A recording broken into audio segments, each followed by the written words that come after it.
Welcome to chapter 118 of Reflections of a Fair Pigmented Chum. How are we all doing, ladies and gentlemen? Welcome back. If you're new, welcome aboard. I've had an amazing week. This week has been unreal. The Comedy Festival in Melbourne just finished, and I am super grateful and super tired. I slept for 14 hours last night. I think that's a new record. I don't know if I don't think I've ever slept for that long. I only woke up once as well. So I thought about it this morning. I was like, that's incredible, because I don't think many people have done that. I mean, maybe there's a few dead shits who listen to this podcast who are like, man, I clocked in 16 every night this week. But I don't know. Unless you're on, some kind of sedative, is that what it's called? Sedative. That's it. Unless you're on some kind of sleeping thing, that's hard to pull in a 14-hour snooze. But I managed to do it. That's what 3 weeks of performing and getting home at 2 a.m. will do to you. And I started to think about it. I was like, man, when does it become not asleep? When does it become not asleep and then hibernation? Where's the part where it ticks over into I'm no longer a human sleeping to I'm a bear, and when I wake up, I want some fresh salmon or a hiker in my mouth. When does that point? I think at 11 hours. This morning I woke up and I was like, usually I wake up and I'm like, This morning I woke up, big old roar, because I was like, I'm a bear now. I slept for 14 hours. This is fucking hibernation at this point. I was in my bed. Think about that. You say if you go to bed at, I went to bed at 11, right? No, wait. I went to bed at 11 p.m. Where does it then become? So then I woke up at 1 p.m. 11 p.m. That's crazy. I usually, if you go to bed at a p.m., you wake up at an a.m. You know what I mean? I go to bed at 11 p.m. I woke up at 8 a.m. or 9 a.m. or 10 a.m. if you're feeling crazy. I went to bed in a p.m. and woke up in another p.m. Half a day went by and I was like, not today. And just slept up. That's so boss. That was such a cool thing to do. Do it once in a while, guys. Let yourself go. I was like, set an alarm. Nah. 1 p.m. I woke up today, and now it's 5:40, and it feels like lunchtime. And I just skipped lunch. That was crazy. I woke up, and I turned to my girlfriend, right, and she was sleeping as well, because we were both wrecked. And then she's like, we should probably have some breakfast. And I was like, nah, it's 1 p.m. And she goes, alright, we'll have some brunch. And I was like, no, your ears painted on, mate. It's 1 p.m. We missed breakfast, brunch, and have almost skipped lunch. If we don't hustle downstairs, we're going to miss lunch, and we're going to have to start off with dinner or afternoon tea. We skipped 2 meal opportunities and almost the third one. That's crazy. That's a big snooze. So, yeah, I had to come on this podcast straight away, flexing how good my life is, that I can sleep into a 1 p.m. on a Monday, but that is how good my life is. So, I'm not going to deny it, I just wanted to say thank you very much to every single person who's come out to a show at the Comedy Festival and also earlier on my tour. It means the world. And for those who have already booked for the second half of the tour, that's the thing. I feel like I made a big deal. Last Melbourne show, the tour's not done. We're only halfway there. I still got to go to Sunshine Coast, Brisbane, Gold Coast. Hang on, I think I need to sneeze. Nope, false alarm. Then we go to Hobart, Adelaide, Albury, and Canberra. So, still a lot of dates to go. So, get down to the Tambourine Tour.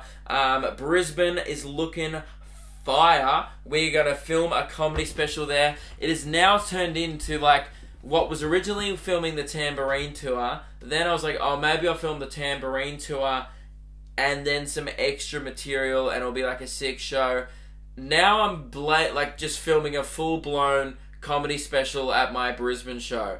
And it's going to be a long-ass fucking show. Not all of it's probably going to make the cut for the special, because I still want to do the Tambourine Tour for all you guys who come out to the show. So I'm still going to do the Tambourine Tour, but I'm probably just going to put in a few old bits in between, the new material. So you're not going to miss any of the new show.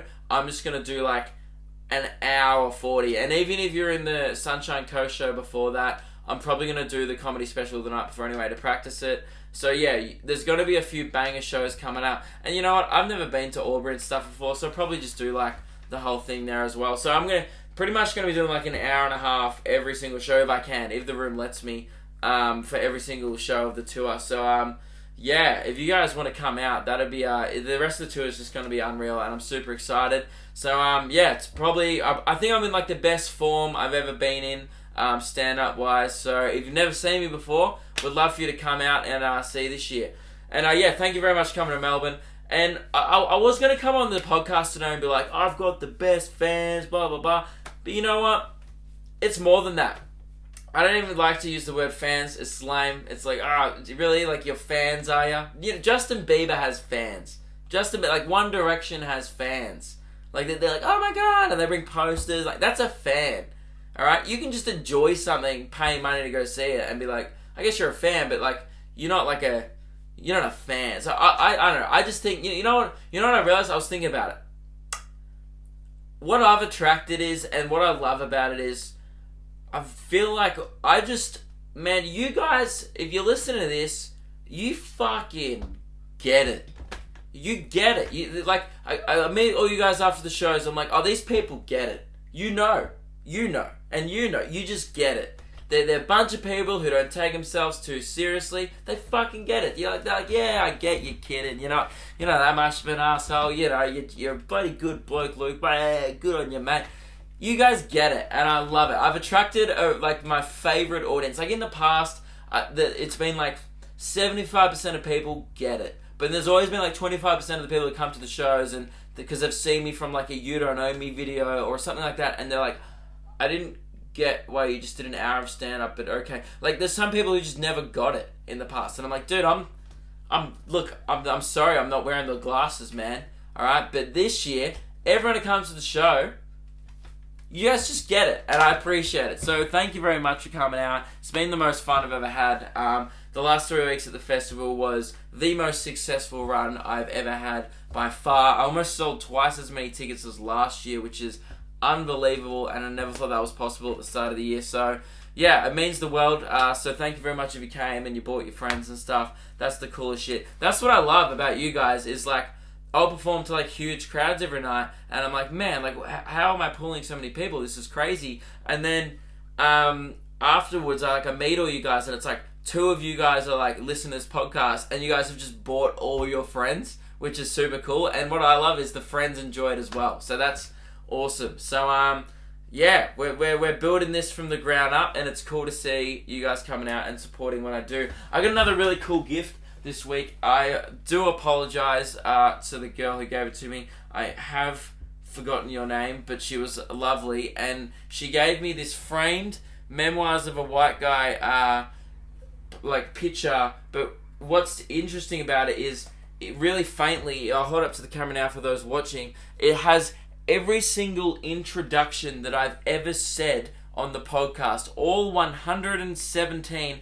up until last week. So the last one is Mischievous Tales of a Caucasian Chump, which I think I said last week.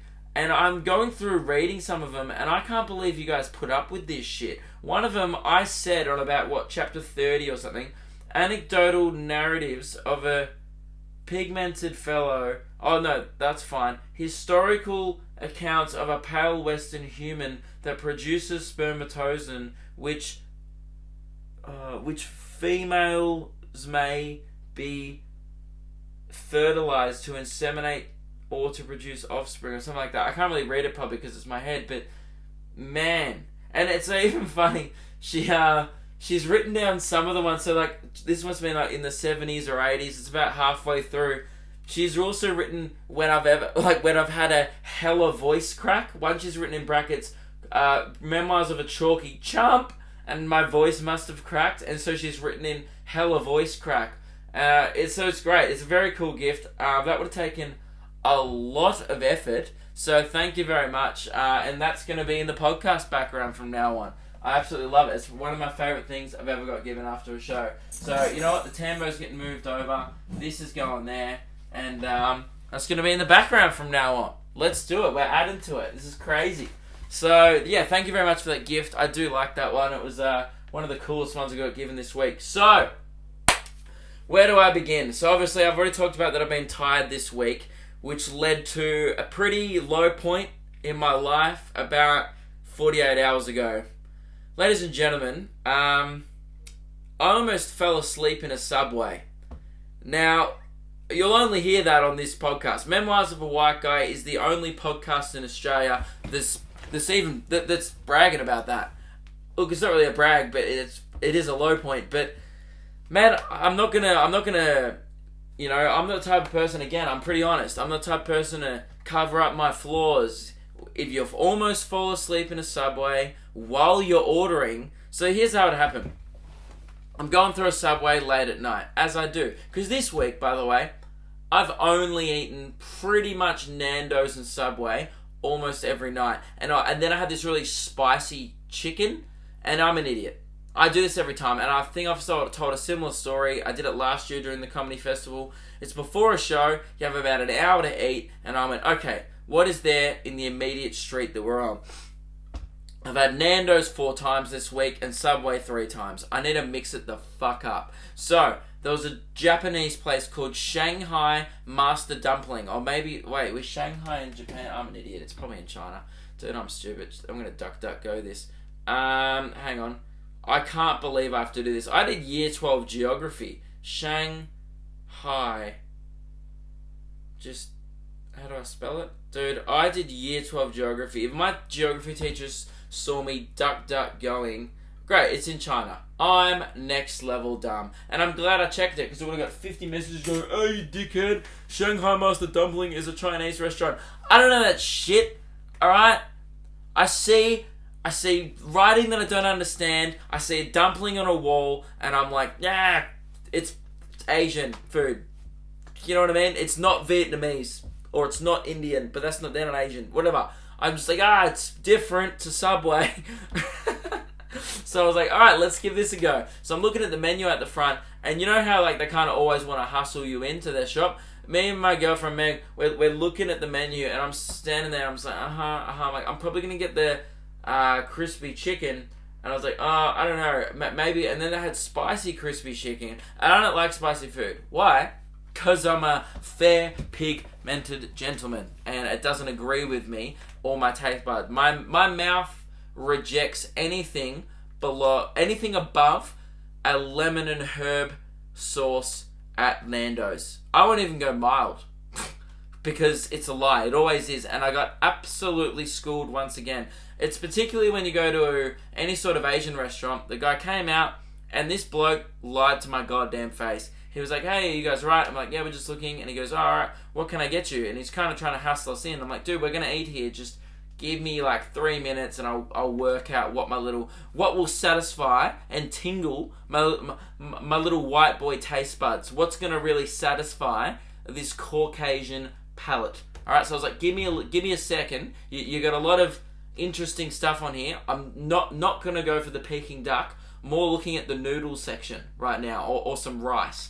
And he kept hustling us, and so I get really under pressure, and I don't have the balls to tell people no twice. So he kept going, so what do you want? And I panicked, and I said, oh, can I just get the spicy crispy chicken? And he goes, yeah, that's no worries. And then I was like, no, that's a bad decision. I go, wait, how spicy is it? And he goes, we can do it mild if you want, so it's not going to be that spicy at all. And I went, okay, that'd be great, thank you. And Meg goes, yep, I'll have that too.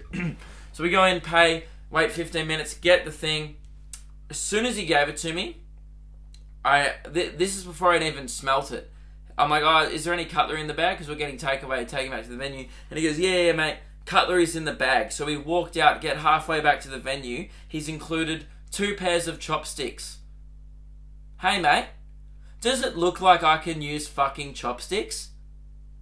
I spent 15 minutes in your restaurant very loudly and ignorantly talking about Bachelor in Paradise and the first episode and all the drama that happened, and Richie coming in, alright, and all the drama between Kat and some of the girls from the past season. Do you think the kind of guy who's gloating to other people in the bar about how much they know about The Bachelor, do you think that guy also knows how to use chopsticks?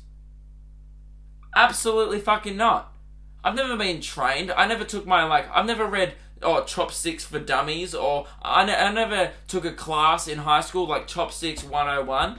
No, I took Fork 101 from my parents when I was 3, and I fucking nailed it, man. You scoop, it's got 3 prongs. It's the trident of the food world, and it works every time. I've never fucked up a fork. I've never been like, oh man, this fork's so difficult and efficient. The fork is a genius thing. And you know what else? You know what else fucking helps with a bit of rice? Bit of a spoon. Let me cup that shit. Let me get under it.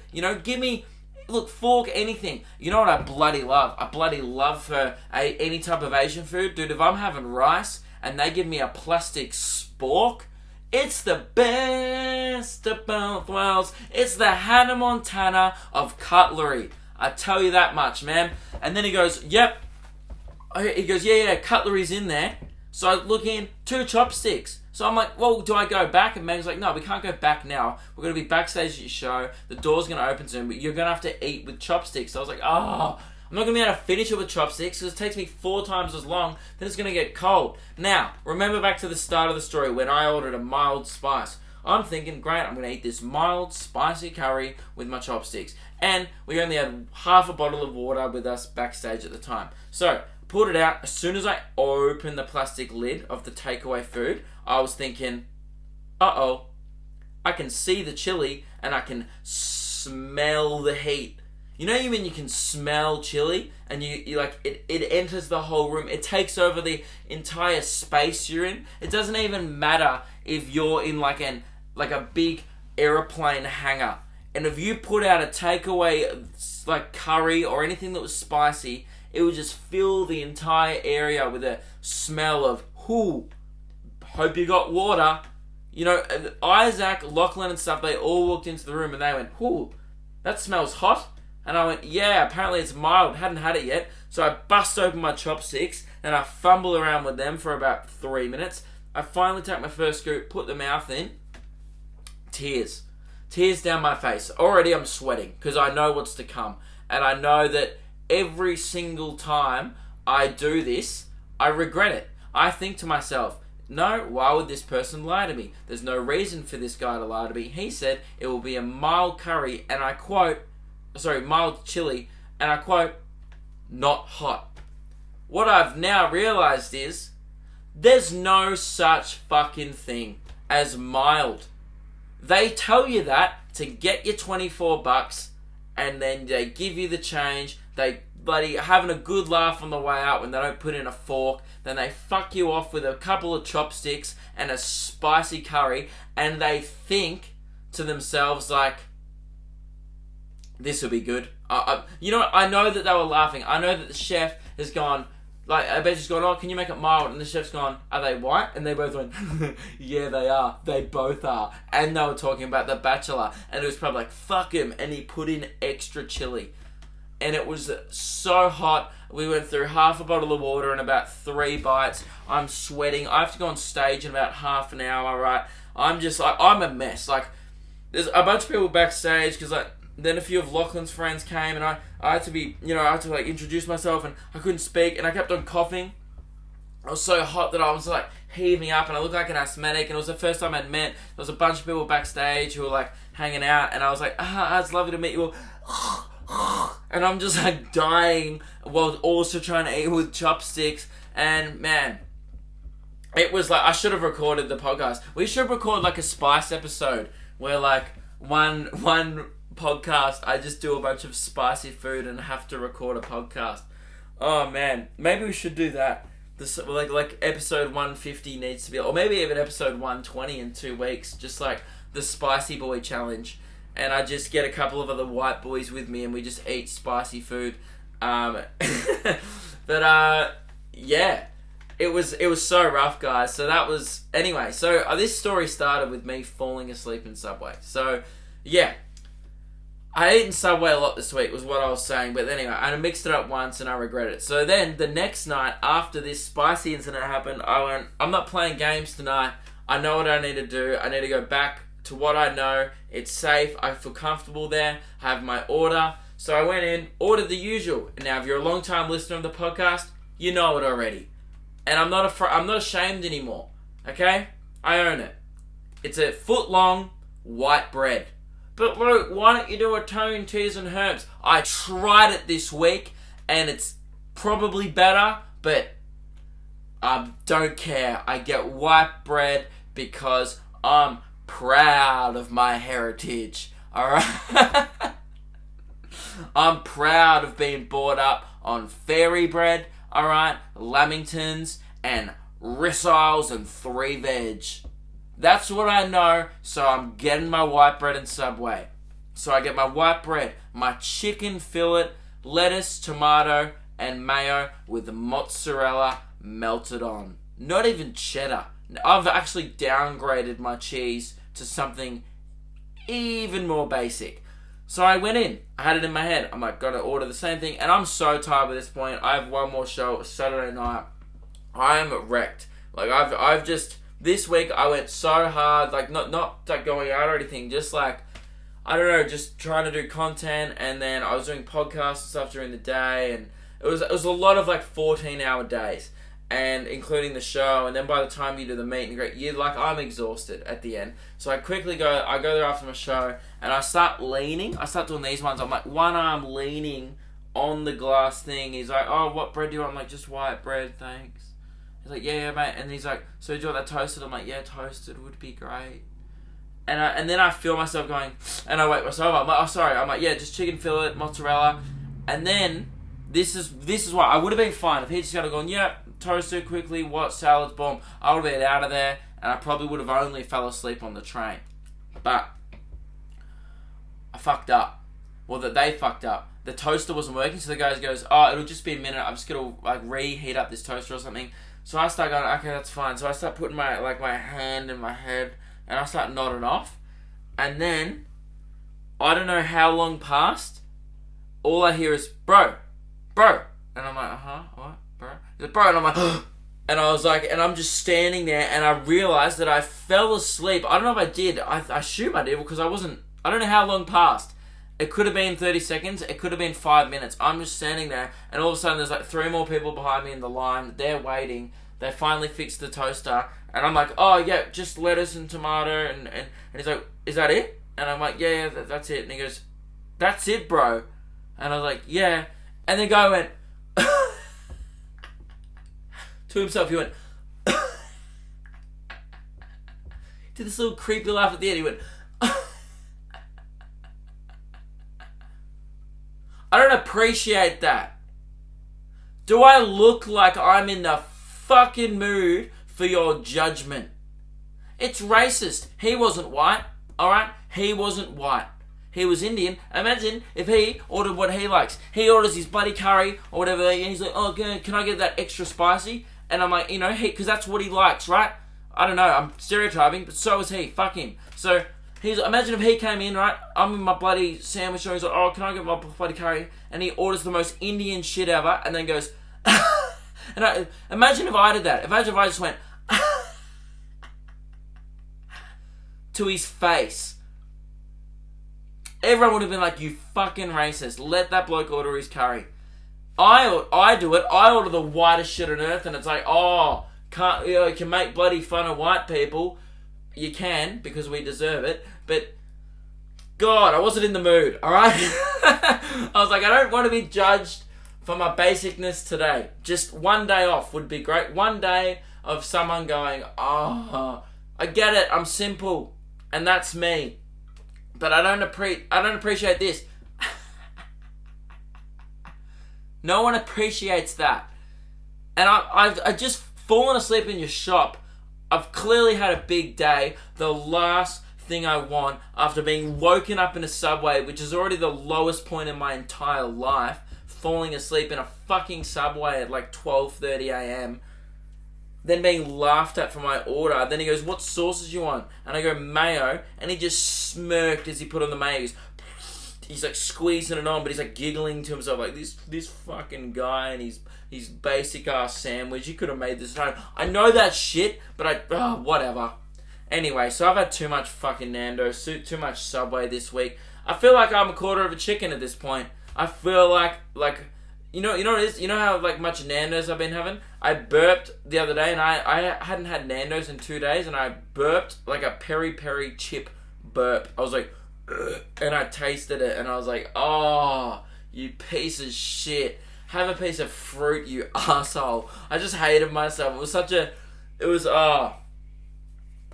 like self-harm. I just burped. If you've ever burped a peri peri chip flavor in your mouth 48 hours after you've had one, you know you need to ease the fuck up on a cheeky Nando's. But anyway, that's been me, guys. That's been my week, and I'm not ashamed of it. I don't know. I'm a tired boy, so that's what I'm gonna blame tiredness on the fact that I didn't know where Shanghai was. Oh, this is a banger, okay? John's aviation fact. What an absolute pearler this was to find out. Last night on my show, meet and greet, meeting you all, was so good. There's this bloke, John, who comes every single year. Now, you're probably thinking, some bloke named John, what? Does he bring his kids to the show? Is he 40, 47, maybe even 60? Does he have a beard? Does he have a Cooper's Pale Ale while watching your comedy, Luke, with his grandson? Bloody John. John is 15 years old. And he came to my show last year, was the first time we met. He was 14 then. And he is the most mature 15-year-old kid I've ever... No, I don't want to call him a kid. He is a man. He is a 15-year-old man. And last year, there's a reason why I remembered him this year. Last year he was wearing this little button-up shirt. I still have the photo, still my tagged photo somewhere on Instagram. He's wearing this like button-up shirt, and the kid's about, the man, the 14-year-old man kid is about up to my waist. He's quite small, right? But he's the nicest dude. And he came to my show this year with his sister again, and he's like, look, I made a lot of young people come to my shows. Often, like, 15-year-old kids will come and, they give you the bloody wet fish handshake where they're like, they're sweating and they're like, oh, nice to meet you, and they're shaking while they take the photo. That's fine, but that's what being 15 is. Being 15 is like, these are my new jeans, but my mum still shops for my t-shirts, and that's cool. This kid has like a level of swagger and confidence about him that blows my mind every year, and it stands out because he goes up to you. I'm like, hey man, you're back, thanks so much for coming back, because I recognize him. I was like, what was your name again, man? He goes, John, and he just clapped my hand and shook it like a fucking man, and I was like, whoa, I was taken back, and I shook his sister's hand. I was like, man, I hope you enjoyed it. And his feedback was so much of so much of a higher level than any other fan. Like, usually, like, if a 15, 16-year-old person comes, like, bro, that show was sick, or whatever, and that's great. I love that. But he was like, mate, I really enjoyed your show. It was very well written. I thought it was a lot better than last year. You've improved your stage, your charisma. And I was like, this 15-year-old kid gave me, like, a more accurate and intelligent review than that bitch from The Age. Alright, this kid should be, buddy, a journalist, not some front friend, buddy. Hey, he talked about people living, whatever.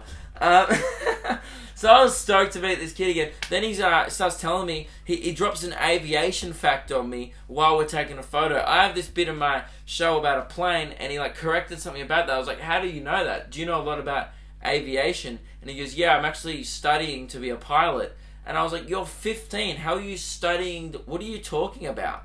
I'm like, you should be learning algebra and like you should be learning where Shanghai is, so you don't end up like a fucking idiot like me with a podcast one day and going, oh, I had a bloody Japanese restaurant called Shanghai Master Dumpling. That's what you should be learning in school, paying more attention. But he's learning to be a pilot because he already knows that shit. And I was like, sorry, how come you're learning to be a pilot? I'm like, what, you're planning on it so when you turn 18 you can fly a plane? And he goes, no. You're allowed to fly a plane when you're 15.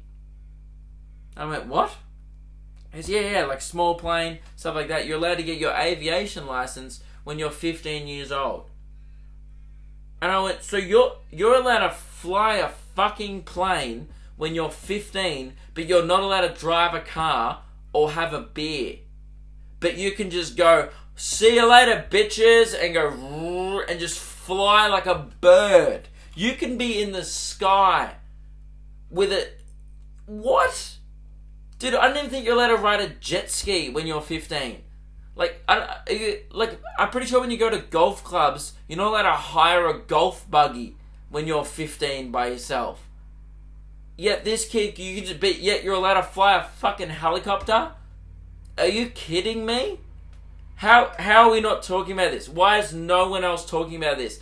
I don't know if you guys know that or not. Maybe some people already knew that, and that blows my fucking mind. I just assume you had to be at least like 17 or 18 to even begin learning how to fly a plane. Even if you have to fly a plane with someone else in it. Like, even if it's like, oh no, but I fly it with an adult. That's crazy shit that you can just be 15 years old, your name can be John.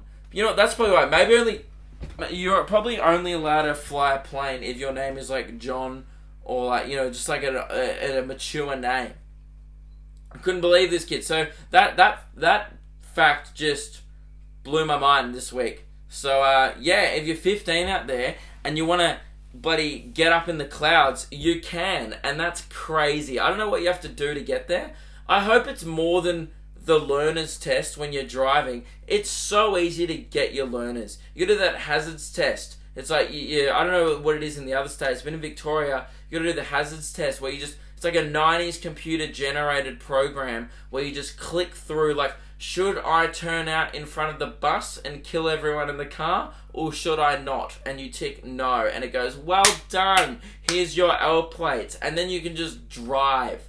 That's crazy. There should be more of a test. You should have to do you should have to go to a place with like a closed circuit and be like, can I at least steer the car, blah, blah, blah, because technically, no one ever does it, but technically you can get your L's the day you turn 16 and drive 100 kilometers down a freeway. You technically can do that. It's be unwise, but you can literally go from I've never driven a car before to flooring it down a fucking highway, and it's perfectly legal. And now, the year before that, you can also fly a plane. That's insane. So, yeah, thank you for that ripper aviation fact, John. You've blown my mind, and good luck to you. Hope you get your aviation license. And, yeah, it's awesome to meet you guys after the show. It's cool getting to chat to you guys about all the different stuff. I always get updates on what you guys are up to, which is cool. Actually, which is a good segue into one of the knocks this week. Well, I'll read this one. From a bloke named Spencer.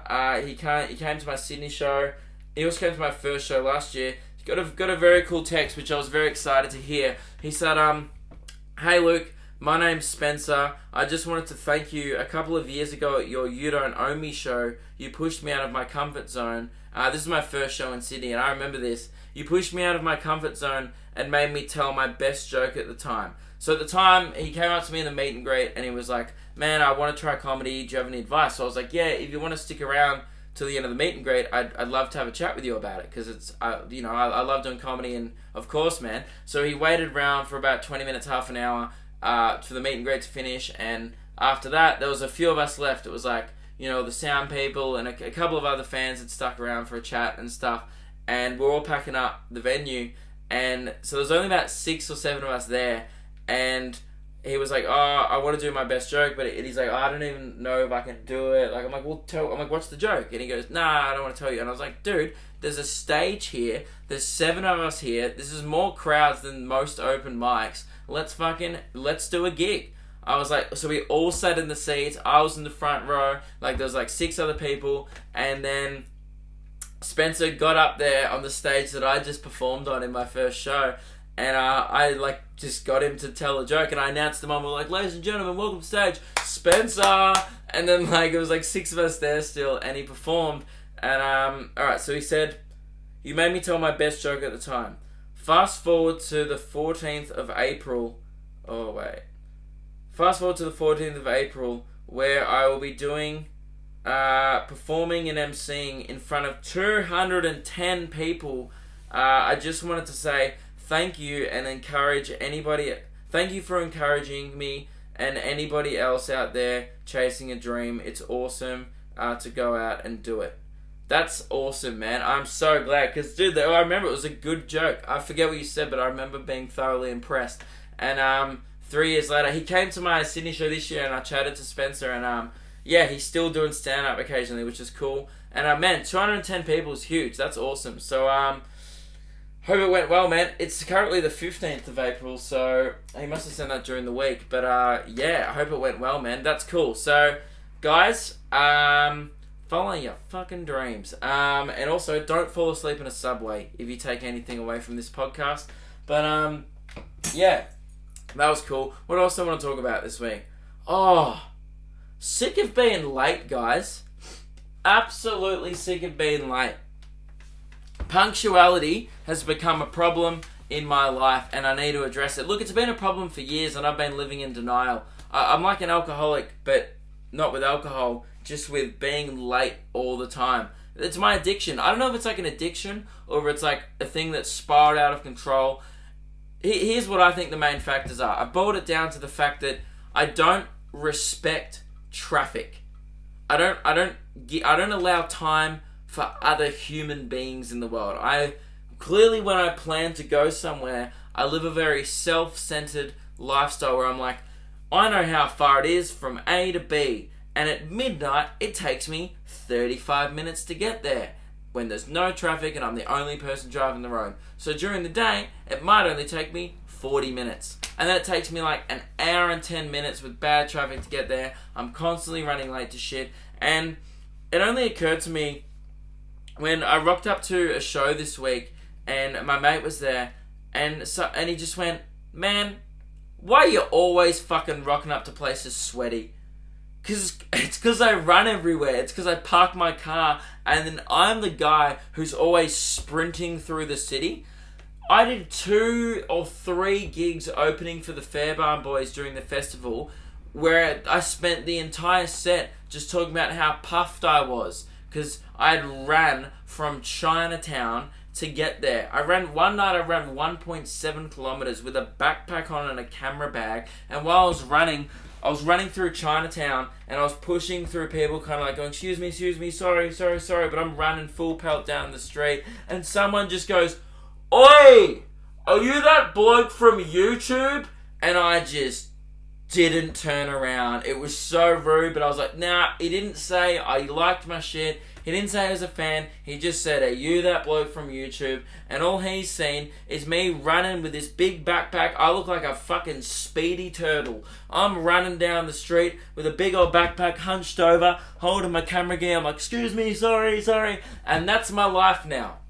That's what I do, apparently. So I'm going to try and make a change in the next 3 weeks. I need to allow more time for shit.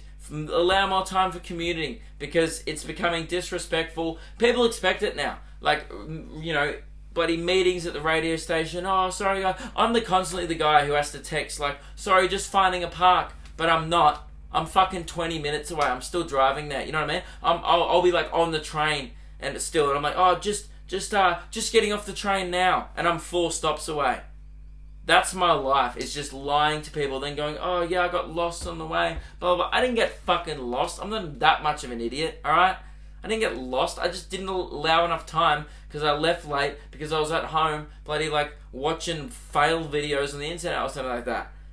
I need to take control of my life, guys. I'm sick of rocking up to places sweaty. I'm sick of running through the city. I'm sick of people recognizing me as like, oh, that guy's always puffed. People like, you know, sometimes people might be like, oh, I recognize you from the YouTube or the comedy or whatever.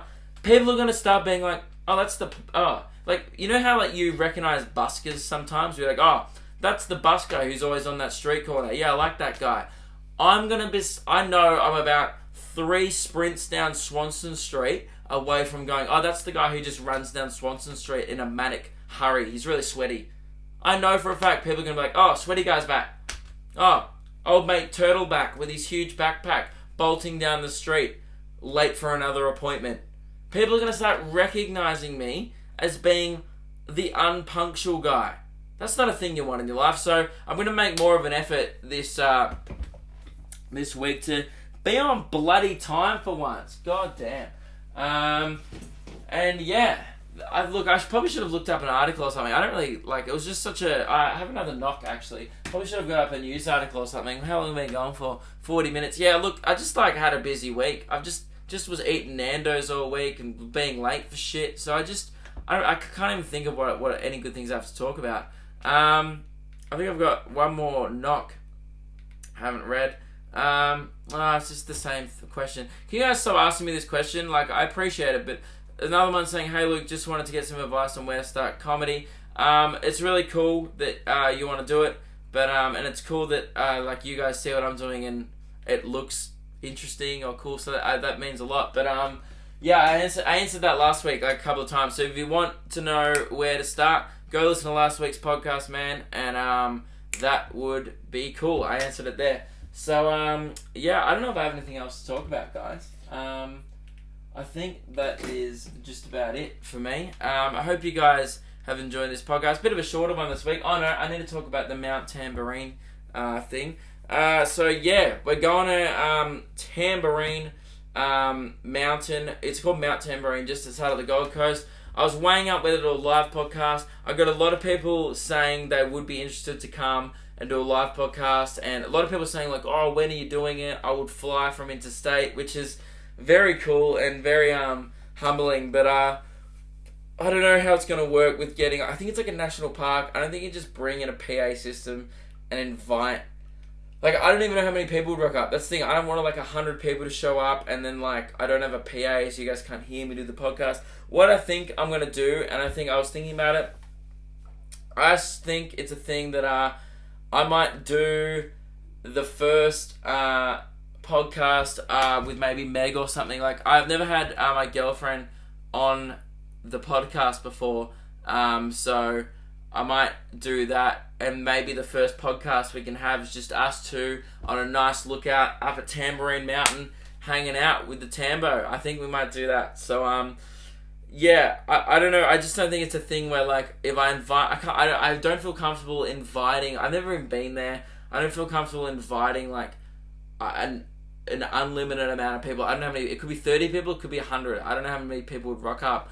And I just feel like we'll get kicked out or some shit like that. So I don't want to make an event and have people fly from interstate and then it'd be a huge disappointment for everyone. But I will do a podcast at the top of Mount Tambourine. Mark my words, it will be done. I will visit Mount Tambourine and record how majestic it is there. Was thinking if it actually is a mountain. I haven't done a lot of research still, but I do want to recreate the first scene of The Lion King where the monkey bloke holds up Simba and the Circle of Life is playing. I do want to do that with my tambourine, and so yeah, maybe that could be some content that gets done at the top. If you have any other ideas for Tambourine or Mount Tambourine, let me know. Shoot me a message on Instagram, whatever, and or knock me up on the Nokia. That'd be cool. And yeah, guys, it's bloody happening. The shows are going awesome. We'll be back with another big podcast next week. Sorry, I just this week has been an absolute blur. I slept for 14 hours last night, and then I'm going to get back on the content train.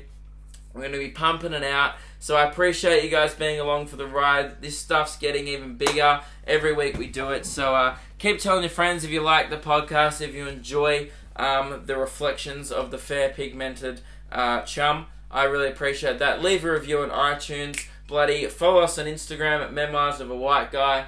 Join the Facebook group Memoirs of a White Guy Podcast, which you can find on my page.